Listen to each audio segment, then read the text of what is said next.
Hey there, fellow philosopher.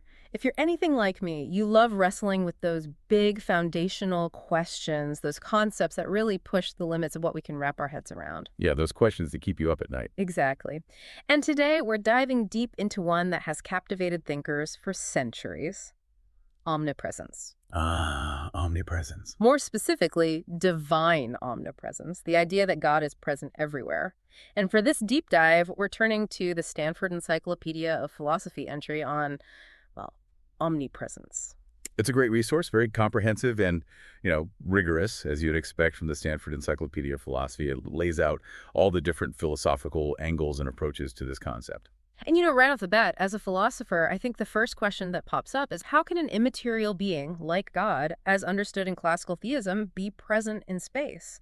I mean, if something doesn't have a physical body, how can it be located anywhere, let alone everywhere? Yeah, that's the paradox, right? The very idea seems to defy our basic intuitions about space and presence. It does, and that's precisely what makes this such a fascinating philosophical puzzle. So in this deep dive, we're going to unpack those different philosophical approaches, trace the historical roots of this concept, and explore how thinkers have tried to make sense of it all. We'll look at traditional frameworks, contemporary proposals, the whole shebang. Sounds good. All right, let's start with the historical groundwork. It's interesting to note that this idea of divine omnipresence has deep roots in scripture, not just in philosophical treatises. Absolutely. We find powerful expressions of it way back in the Psalms, like Psalm 139, which asks, "Where can I go from your spirit? Or where can I flee from your presence? If I ascend to heaven, you are there. If I make my bed in Sheol, you are there." It's a pretty powerful statement, right? Yeah, there's this sense of inescapable presence no matter where you go, no matter how far you try to run. There's no escaping God's presence, even in the depths of Sheol. Right. And these scriptural ideas formed the foundation for early theological giants like Augustine to wrestle with this concept. Now, Augustine was very careful to distinguish divine presence from the way, say, physical objects take up space. Yeah, like my coffee cup is here, but it's not also over there. Exactly. Augustine was really concerned with avoiding what he called carnal ideas. Yeah, He didn't want people thinking of God as physically spread out, yeah. like a kind of divine gas filling up the universe. The God-shaped balloon. He explicitly says not distributed through all things by a sort of extension of size, as earth or water or air or light are distributed. God's presence is something fundamentally different. So Augustine is already pushing us to think beyond our ordinary understanding of being somewhere. He even used an analogy comparing God's presence to the presence of the soul within the body. He did. He pointed out that physical objects, well, they have parts. Like a piece of your coffee cup is not in the same place as another piece of your coffee cup. Yeah. It can't be wholly present in every part of the space it occupies. But the soul, Augustine argued, and even more so God, knows how to be wholly everywhere without being confined to any place.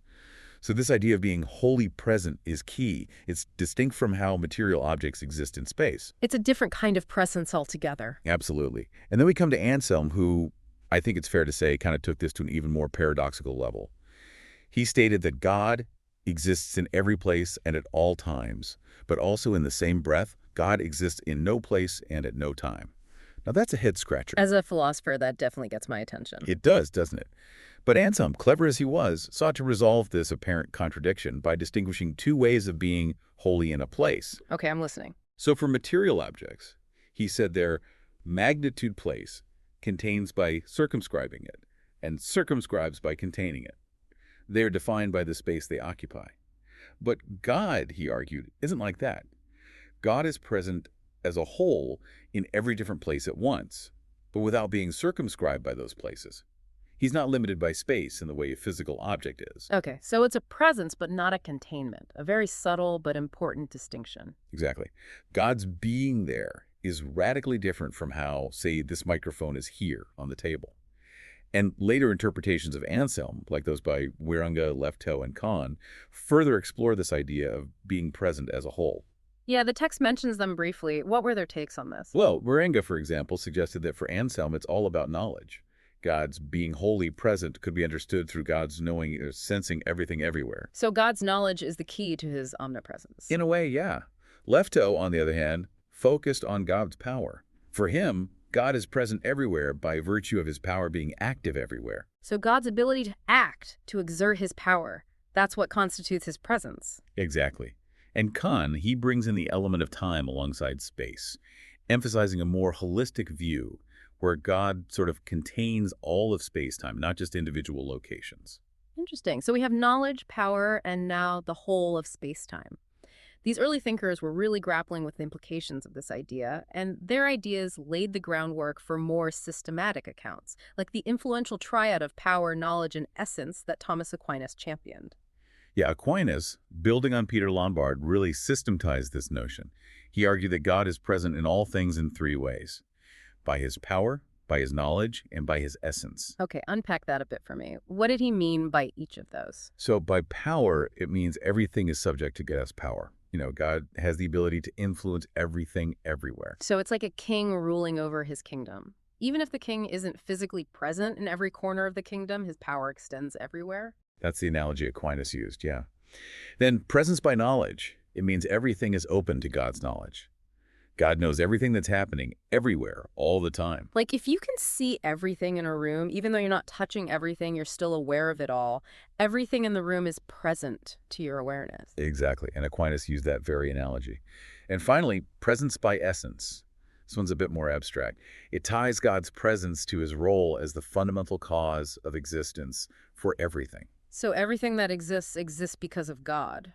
God's essence is somehow present in everything, making its existence possible. That's the gist of it, yeah. It's important to note, though, that this view understands the phrase is present, when applied to God, to be analogical, not literal. Right. We're not saying God is present in the same way this microphone is present on the table. Precisely. We're talking about a related but different meaning. And this analogical approach, well, it wasn't without its critics, right? Oh, of course not. You always have critics. Like Everett, for example. The text mentions that he questioned the whole idea of analogical presence. Yeah, he argued that if God's presence isn't literal, then maybe it's more accurate to say God isn't actually omnipresent in the common sense of the word. So he's pushing for a more literal understanding of omnipresence. Yeah, he's saying if it's not literal, then what are we even talking about? But then you have others like Hoffman and Rosencrantz who defended the analogical approach. So they acknowledge that God isn't present literally in every place, but they still saw value in the analogy. They argued it still helps us understand God's relationship to the world. And of course, later on, we'll see Hudson, who went the opposite direction and argued for a literal omnipresence. Yeah, that'll be interesting to unpack later. It's fascinating how this simple phrase, is present, can have such different interpretations and lead to very different understandings of omnipresence. Oh, absolutely. And it's worth bringing in another point from Anselm that was echoed by some medieval thinkers. They suggested it might be more accurate to say God is present in all existing things rather than just in all places. So the focus shifts from empty space to the things that occupy space. Exactly. It's more about God's relationship to creation itself. Okay, so that's a good overview of some early and medieval perspectives. Now, moving into more recent and contemporary treatments of this concept, the text highlights Charles Hartshorne, who proposed this really interesting analogy of God's relationship to the world as a mind to its body. Yeah, a very intimate connection, you could say. It does suggest a very close, almost inseparable relationship. And he developed this by making some distinctions within the concepts of knowledge and power. Right. He distinguished between immediate and indirect knowledge and direct and indirect power. And he argued that God possesses the highest form of both, meaning God has immediate, infallible knowledge of the entire cosmos. He doesn't have to rely on anything to know what's going on. And he has direct control over everything, every single part of the universe, even the empty spaces. Okay, so God's knowledge is perfect and complete, and his power is direct and unmediated. Exactly. And based on this, he came to a pretty bold conclusion. Which is, drumroll please, that the world is God's body. Wow, that's a pretty radical claim. So the universe, everything in it, even the empty spaces, constitute God's body. That's what Hartshorne argued, yeah. His reasoning was that whatever a mind knows immediately and controls directly is, by definition, its body. And since God has that kind of relationship with the universe, well, the universe qualifies as his body. It's an interesting idea for sure. But, as a philosopher, I have to ask, is it really that simple? Can we just equate the universe to God's body based on those two criteria? Well, as you might imagine, that idea faced some pushback. Richard Swinburne, for example, initially entertained the idea of a limited embodiment, but he later withdrew it. What was his take on it? Well, Swinburne ultimately settled on a view that focuses on basic action and direct knowledge. So what did he mean by those terms? By basic action, he meant that God can directly cause effects at every place without needing any intermediary mechanisms. So God can act anywhere, instantly, without having to rely on anything else to carry out his actions. Exactly. And by direct knowledge, he meant that God knows what's happening everywhere without needing any chain of information, any sensory input or anything like that. It's immediate and unmediated knowledge. So it's like saying God doesn't need to see something to know it's happening. He just knows. Precisely. And he explicitly saw his view as being in the spirit of Aquinas, focusing on God's power and knowledge. Okay, so it's a more refined version of the traditional power and knowledge approach. But this whole idea of the world as God's body or any form of divine embodiment faced some pretty strong objections, didn't it? It did. Taliaferro, for example, raised concerns about the huge difference in complexity between, say, a human being raising their arm and the kind of direct action God would be performing across the entire universe. Yeah, like when I raise my arm, there's a whole chain of events happening in my body, signals being sent through nerves, muscles contracting, and so on. It's a complex physical process. But God's actions, according to this view, wouldn't involve any of that. Exactly. Taliaferro argued that the lack of complex physical machinery in God's actions makes it difficult to really compare the universe to a human body. The analogy breaks down. And Waringa had another interesting objection. He pointed out that if God's knowledge and power extend to empty space in the same way as to regions occupied by matter, then defining God's body based solely on these attributes becomes problematic. Right. Why would empty space be considered part of God's body? Exactly. And that leads us to some alternative modern proposals that try to tackle this issue in some really interesting ways. Some of them get pretty wild, metaphysically speaking. Oh, yeah. Some of them really push the boundaries. Like Robert Oakes, for example, suggested that space itself is actually constituted by God's omnipresence. He wants to maintain a clear distinction between God and the world, but he does it in a really interesting way. Yeah. Instead of God being in space, he's saying that God's presence actually defines what space is. That's a really different way of thinking about it. It's a complete reversal of our usual perspective. It is. God's being present everywhere isn't just about being located within a pre-existing space. Mhm. It's somehow foundational to the very nature of spatiality itself. That's a pretty mind-bending concept. It is. And it allows Oakes to avoid pantheism. The idea that God and the universe are one and the same. God remains distinct from creation, but God is also foundational to its spatial existence. Okay, and then we have Luco Johann van den Braam, who came up with this wild idea of a higher dimensional analogy. This one sounds like something straight out of a science fiction novel. Yeah, it kind of does. He proposed that God exists in a spatial dimension beyond our familiar three dimensions. Like a fourth dimension, or even higher. Exactly, and he used this analogy. Just as a two-dimensional plane is present at every point on a one-dimensional line within it, and a three-dimensional space is present at every point on a two-dimensional plane within it, so God, existing in a higher dimensional space, is present in all the locations of our three-dimensional cosmos without being contained by it. Wow. So God is present everywhere in our three dimensions because he exists in a higher dimension that encompasses our entire space. It's like saying a flat sheet of paper exists everywhere along a straight line drawn on it because the paper is bigger than the line. Exactly. And he even suggested that we'd need at least two extra spatial dimensions for this analogy to work. So we're talking 5 dimensions at least. Now that's some next level metaphysics right there. It definitely is. It's a very creative way to try to get around this problem of an immaterial being located in space. It is. And then, of course, we have Hud Hudson, who gave us this really interesting and very technical account of ubiquitous intention. Ah, yes, ubiquitous intention. This one really delves into the nitty-gritty of metaphysics. It does. And it introduces these terms intention and pertension that we need to wrap our heads around. Right. What's the difference between those two? So intention is when something is wholly and entirely located at a region A and D, every subregion of that region. Okay, so it's not just being present in a general area, it's being present in every single part of that area. Exactly. And he contrasts this with pertension, which is how typical material objects occupy space. Their parts are spread out, like my car has an engine in one place, wheels in another, and so on. So it's about the difference between a uniform whole and a collection of parts. That's a good way to put it. And Hudson's radical proposal is that omnipresence is God literally intending the maximally inclusive region, So God is wholly present in every single part of space, Yeah. without any parts of him being separate from other parts. So God's presence is like that uniform block of gold. Every single part of it is gold, through and through. Exactly. No matter how small a piece you take, it's still all gold. Okay, I think I'm starting to get it. But there's a bit of a controversial consequence to this view, isn't there? There is, yeah. In Hudson's framework, anything that occupies space in this way, through intention, is considered a material object.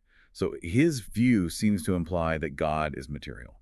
So God, the immaterial being, is actually a material object, according to this view. That's the implication, yeah. Hmm. And Hudson is fine with that, but other philosophers, not so much. Ross Inman, for example, while agreeing with the idea of intention as a way to understand omnipresence, rejects the idea of God's materiality. He points back to medieval distinctions between material and immaterial objects, arguing that even with intention, God wouldn't necessarily be considered material according to those frameworks. Okay, so there's room for debate even within this very specific and technical account of omnipresence. And then we have Eleanor Stump, who brings in a whole other dimension to this discussion, the relational dimension. Yeah, she adds these really crucial elements of second-person experience and shared attention to the traditional understanding, especially in the context of a loving God. So it's not just about God knowing about us or being able to act upon us, it's about a deeper, more personal connection. Exactly. She argues that for genuine presence, especially in a theological sense, there needs to be more than just those cognitive and causal connections. There needs to be this awareness of and attention to the other as a person, which she calls second-person experience. So it's like, I can know facts about you, and I can even do things that affect you, but that's not the same as truly being present with you, acknowledging you as a person, and paying attention to you. Right. And she also emphasizes the importance of shared attention, the mutual awareness that both parties are attending to each other. So for God to be truly omnipresent in a meaningful way, he needs to be in a position to share attention with any creature that's willing to do so. That's a really interesting addition to this whole discussion. It brings in this element of relationship and mutuality that I think is often missing from more abstract accounts of omnipresence. It does. And George Gasser picks up on this idea of a more active and relational presence. He emphasizes God's agency and his ability to act, especially in different places. So it's not just about God being present everywhere in a uniform way. It's about his ability to interact in specific and unique ways to respond to the needs of his creation. Exactly.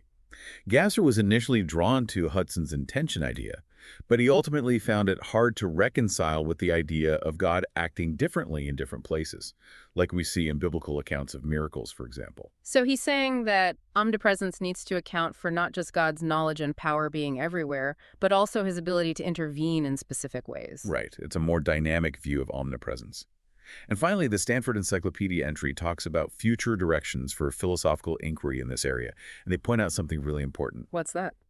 Well, they note that most of the philosophical work on omnipresence has focused on Western and monotheistic traditions. So we've been looking at it largely from a Judeo-Christian Islamic perspective. Exactly. And they suggest that future research should explore other perspectives, like those of ancient philosophers, early modern thinkers, and even non-Western philosophical traditions. That makes a lot of sense. There's a whole world of thought out there that we haven't even touched on. There is. And they also mention their own proposal involving the omnipresence of even numbers and pure sets, which is a pretty wild idea designed to really shake things up. Yeah, that one's definitely out there. But it does highlight the need to really question our assumptions about what omnipresence could even mean. Exactly. So to sum up this deep dive, we've journeyed from the biblical foundations of omnipresence through Augustine's early attempts to distinguish it from material presence, Anselm's mind-bending paradoxes and his attempts to resolve them, Aquinas' influential triad of power, knowledge, and essence, the more recent debates around divine embodiment with thinkers like Hartshorne and Swinburne, and finally, those really innovative and sometimes quite radical proposals from contemporary philosophers like Oakes, Van den Braam, Hudson, Stump, and Gasser. It's been a wild ride through the history of thought on this concept. It has. And, you know, as philosophers, we can really appreciate the complexity and depth of this topic. We've seen how it touches on so many fundamental questions about metaphysics, ontology, the nature of reality itself. How can an immaterial being be present in space? How does God relate to his creation? What does it even mean to be present? Huge questions, no easy answers. Exactly. So after this deep dive, I'm curious, how has your own thinking about God's relationship to the universe been shaped or maybe even challenged? What do you make of these different accounts of omnipresence? And how might these different conceptualizations affect our own understanding of presence, connection, and even meaning in a world that can be understood in so many different ways? These are questions worth pondering even long after this deep dive has ended. Food for thought indeed.